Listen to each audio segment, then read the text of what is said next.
Banky special. Yeah. Pure deliciousness. Pure deliciousness, man.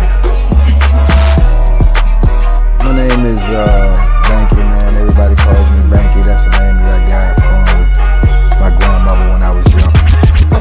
I'm coming out here after 30 years. Yeah, I ain't got nothing, but I'm gonna have something because I'm rich in personality, you know, and I'm rich in love. My family love me, and that's really all that counts. Shout out to everybody out there on Team Banky Pound, man. I appreciate the love. Bam, bam, bam, bam, bam. Appreciate the support. 33 years, man. 33 years of prison stories, man. We out here, we rolling, we trying to educate and elevate. You understand? Educate and elevate, man. Keep these young kings and queens, man, from throwing away their future. Oh, man. I was thinking about this today, man, just because, you know, one of these cats crossed my mind, and I think I spoke on this briefly in another video, but I didn't go into detail about the story. So I wanted to speak about that, man, because it's a serious thing in prison right now. Very serious thing, man, because I talked to some dudes recently, you know, in prison. They be calling me and telling me, man, you know, about, you know, all the cats that's in there now, and the young dudes too, man, just ODing and dying, man. You know, ODing in prison and dying, you know, going into prison anyway, man, losing your freedom. You know, your number one goal is to get back home, man, and to get back to your family and your loved ones. And to go into prison and to, you know, lose your life in there in any capacity and never be able to see freedom again, to see your family again, man, that's a horrible tragedy, man. Horrible tragedy. And you know, besides the fact that, you know, all the regular, you know, daily dangers that you face with in prison by trying to survive, man, you know, you only compound that when you know, you messing around with them drugs, man, because right now in prison, man, they got that fentanyl in prison like it ain't nothing, man, and them dudes is literally putting their life on the line every time they choose to try to get high in prison, because what they do is they send the lowest grade of dope or whatever it is, weed, they send the lowest grade in prison, whatever they can't sell out here on the street because everybody else has competition and everything else is so strong. They send it in prison, and, you know, they supplement like that. They make, you know, more money for it in prison than they gonna make anywhere else. So, you know, when all of those influx of drugs come into prison and all of those dudes that like to get high, get to chasing that stuff, man, they literally putting their life on the line right now. I mean, I talked to somebody at one institution. They told me that they had like seven ODs in the last month, and it's like 3 of them, you know, passed away. You know, so these young cats, man, is just dying in prison just because, you know, they need to get high. You know what I'm saying? That habit that they got that they just can't shake, man. You know, so it's a dangerous epidemic. And you know, I can remember being back in the day, man, when I was in there, you know, they ain't had all that fentanyl and all that stuff like that. But they did have a lot of dudes that like to get high, man, and they love that dope and they love that coke. And man, it was crazy. And I can remember distinctively these three dudes, man, that I knew, gangsters. You know, all 3 of them, gangsters. I mean, go hard, man, put that work in. And at the time, they all got high. They all loved that cocaine, man. You know what I'm saying? And that cocaine was coming in the prisons back then, like, you know, like flowing water, man. It was coming in there, and dudes was making plenty of money off of it. And, you know, dudes will get it and owe you regular money, and then they got it and they'll trade it off, and you take that and you sell it, and you make double whatever they might owe you, or triple whatever they might owe you, you know.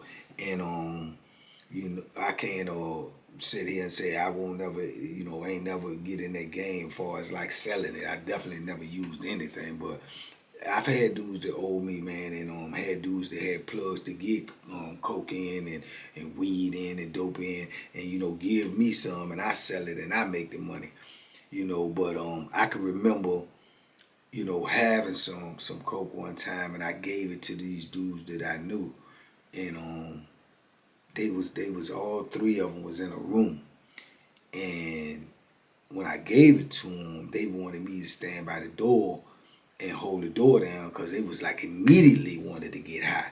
You know what I'm saying? And I'm like, what? They was like, yeah, just hold on, don't leave. Just watch the door for it. It ain't gonna take long.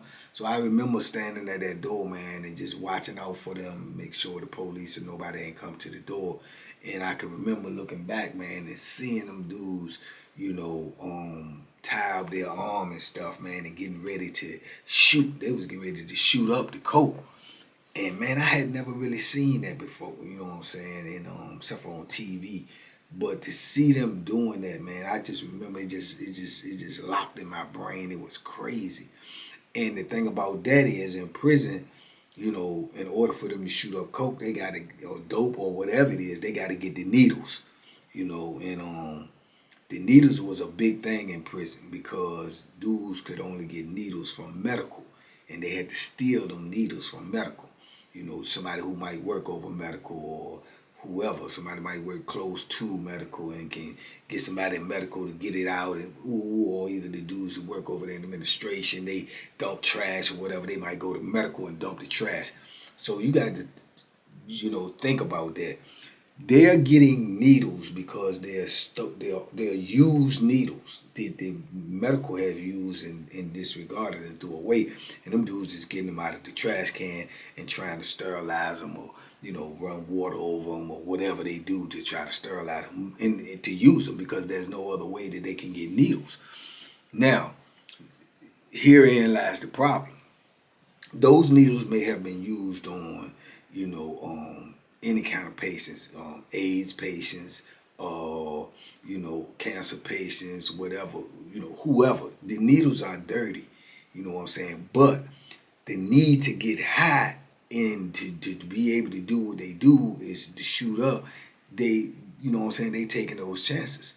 They taking those chances, man, and those chances have proven to be deadly, man, really, really deadly, because those three individuals that I'm talking about in particular, man, I remember seeing that with my eyes, them sharing a needle because it's the only needle that they had, and all three of them dudes, all three of them eventually passed away. All three of them, man, and it was just, it was crazy, and I can remember in my mind that when they got sick and was, two of them passed away not long after, I'm talking about within a couple of years. And one of them did not for a long time, but he eventually did pass away too, I heard, you know what I'm saying?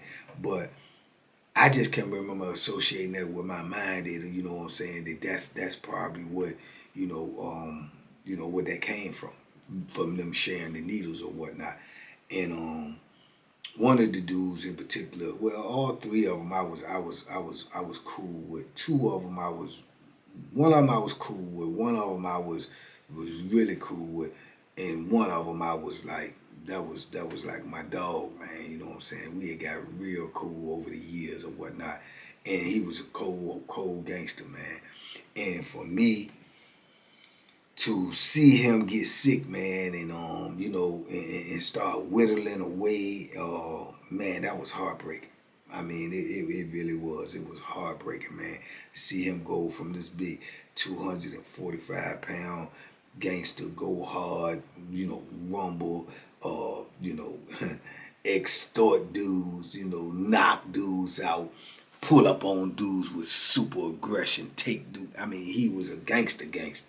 And to see him whittle down, man, till, he was losing his teeth, man. He was losing his hair. He was walking on the cane eventually, and man, it was heartbreaking, man. It really was. It was really, really sad, man. And all of that kept flashing back in my mind about seeing them use them needles or whatnot, because I believe he was the first one that passed away, and then I remember being in the park with the other one.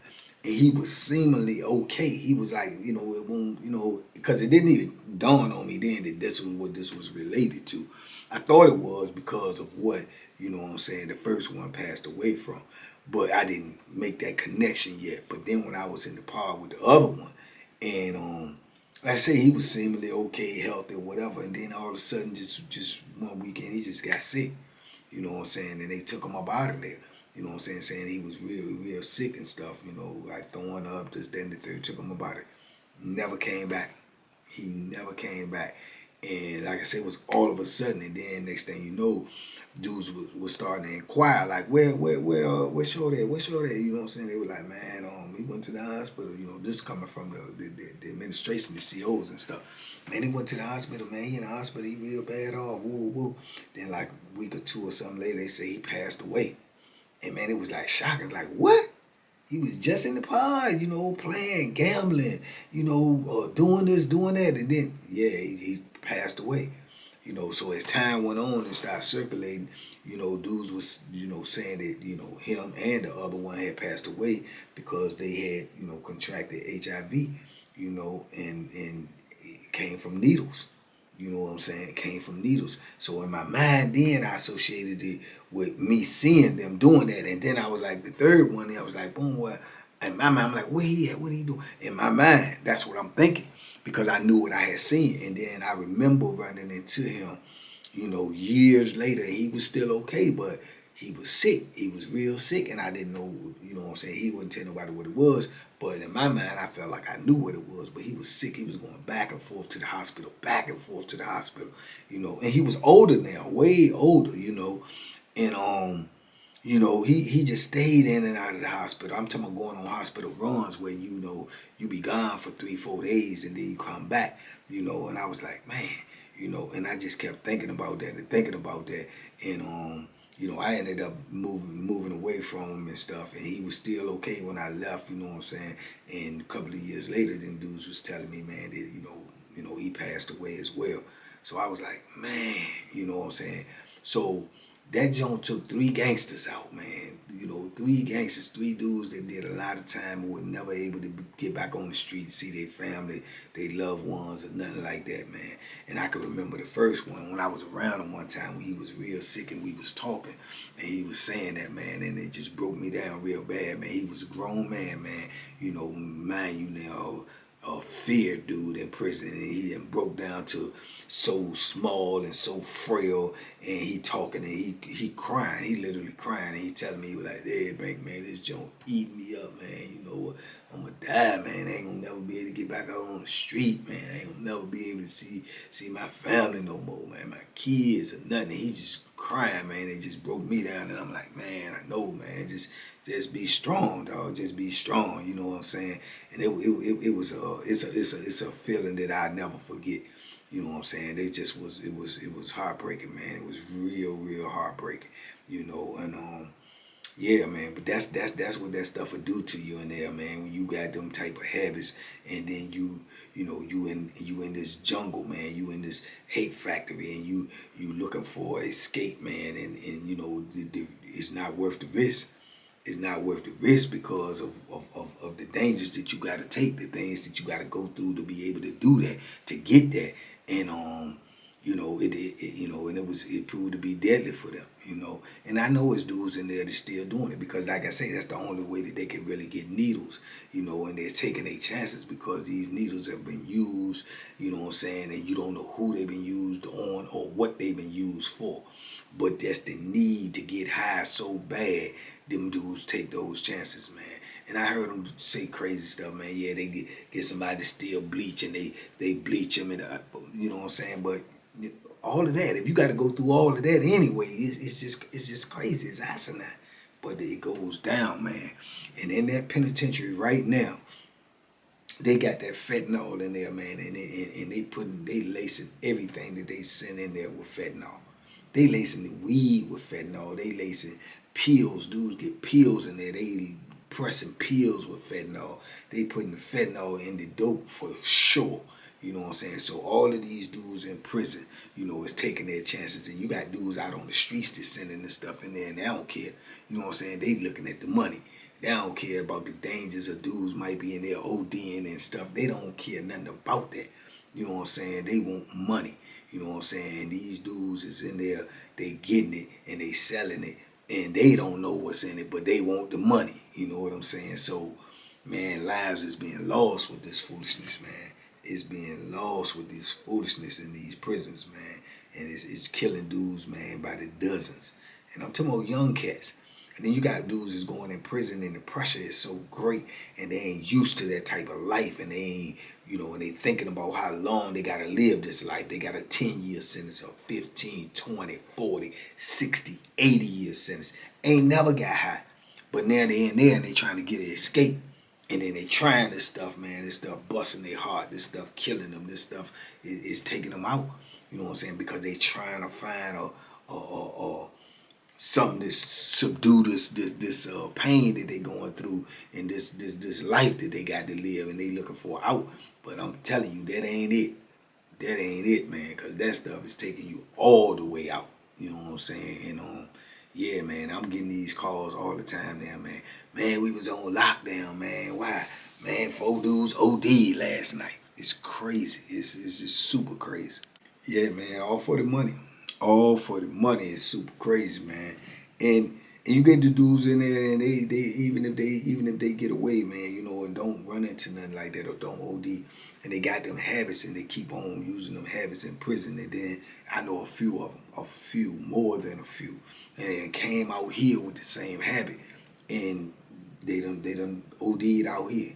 Them passed away. I know 4, 5 different dudes that came out of prison and did all this astronomical amount of time and got out here and got these drugs now that they've been using in prison, but at small quantities, and get out of here and they're using it more, and these people lacing it with fentanyl, and it's taking them straight out. Taking them straight out, you know what I'm saying? So, yeah, it's a sad situation, man. It is a very sad situation, and the prison ain't doing nothing about it. You know what I'm saying? They ain't doing nothing about it. They ain't doing nothing but going and collecting the bodies and filing paperwork.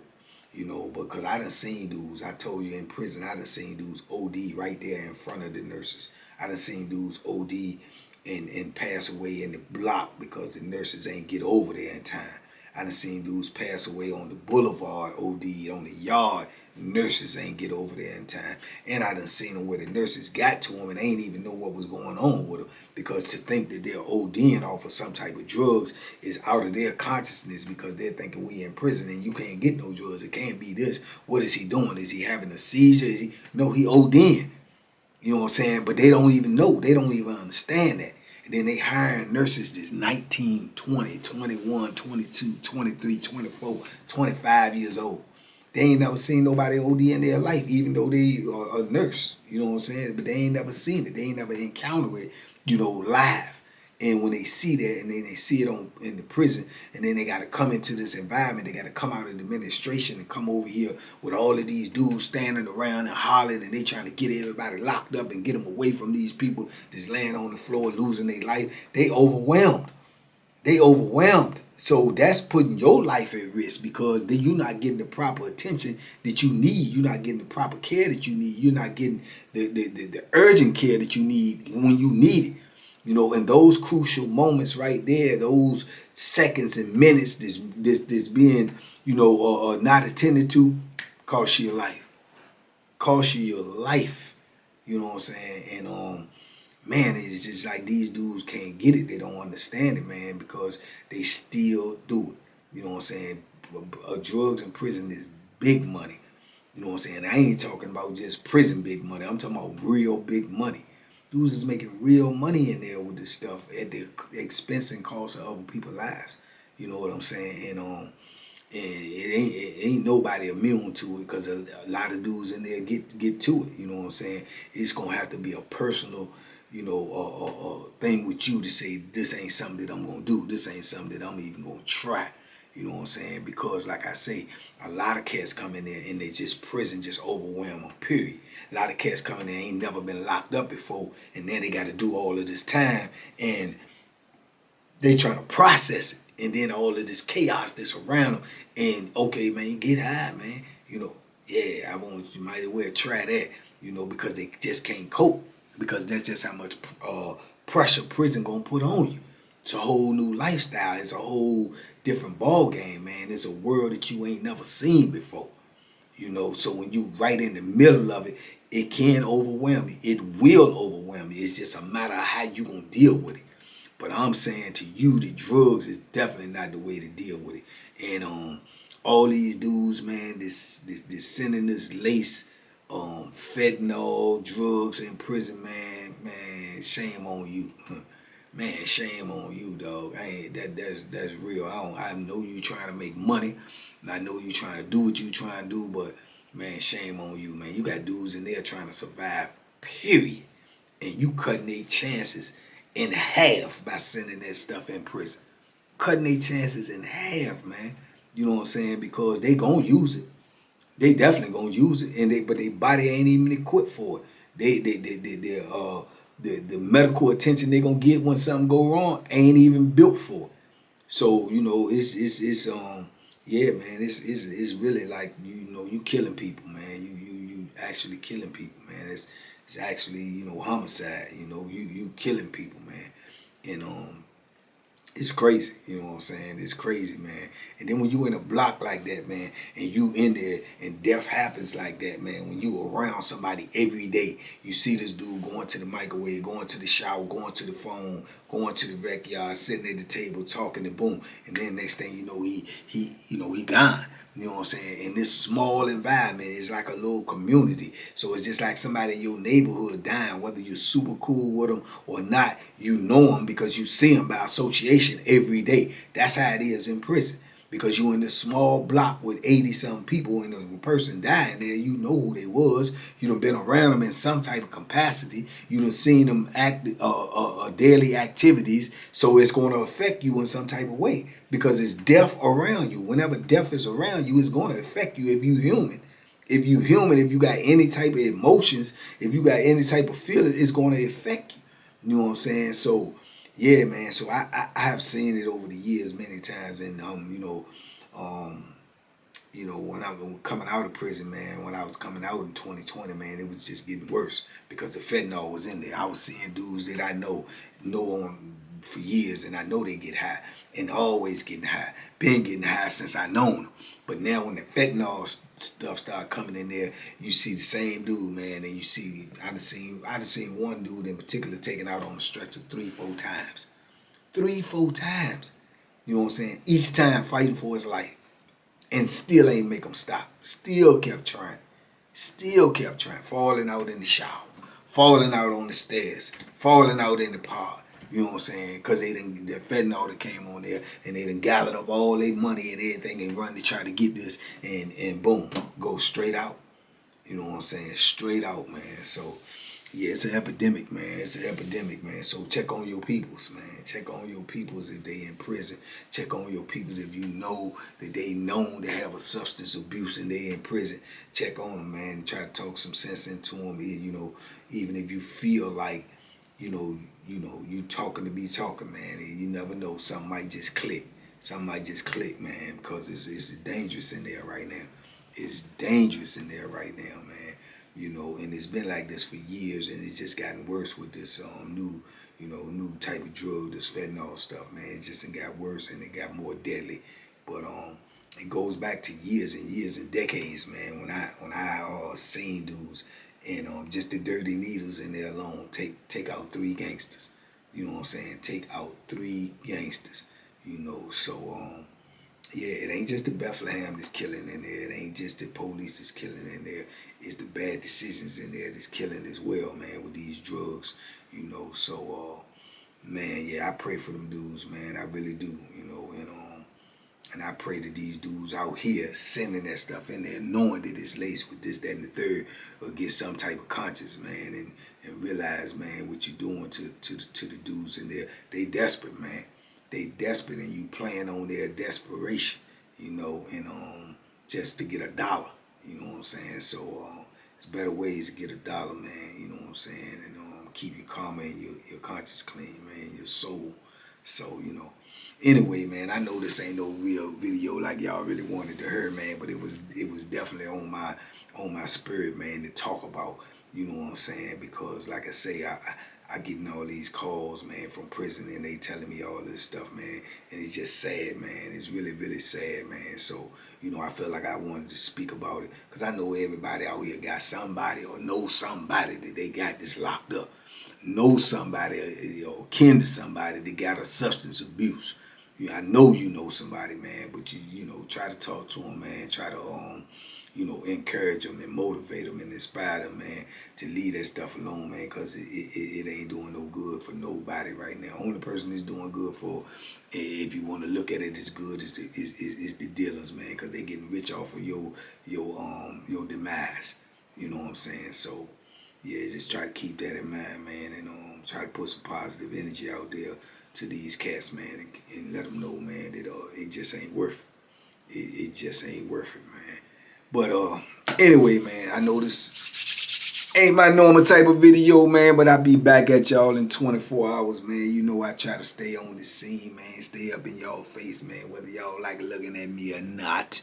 I like to stay up in here, man, and keep this, you know, positive energy going, man. And this might not have been an upbeat video, but you know, I think it's a needed video. So hopefully y'all support this video. Hopefully y'all share this video. Hopefully y'all let somebody see this that might need to hear it. You know, because it is crucial. It's a crucial, serious situation, man. But in the meantime, man, y'all be safe, be smart, man, make good decisions, man. And by all means, man, duck them hooks, man. They out there, man, and they deadly. They getting more deadly every day, man. Peace. We out here.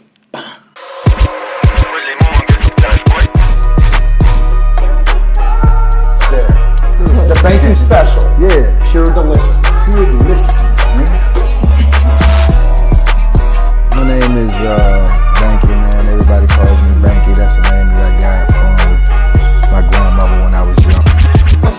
I'm coming out here after 30 years. Yeah, I ain't got nothing, but I'm gonna have something because I'm rich in personality, you know, and I'm rich in love. My family love me, and that's really all that counts.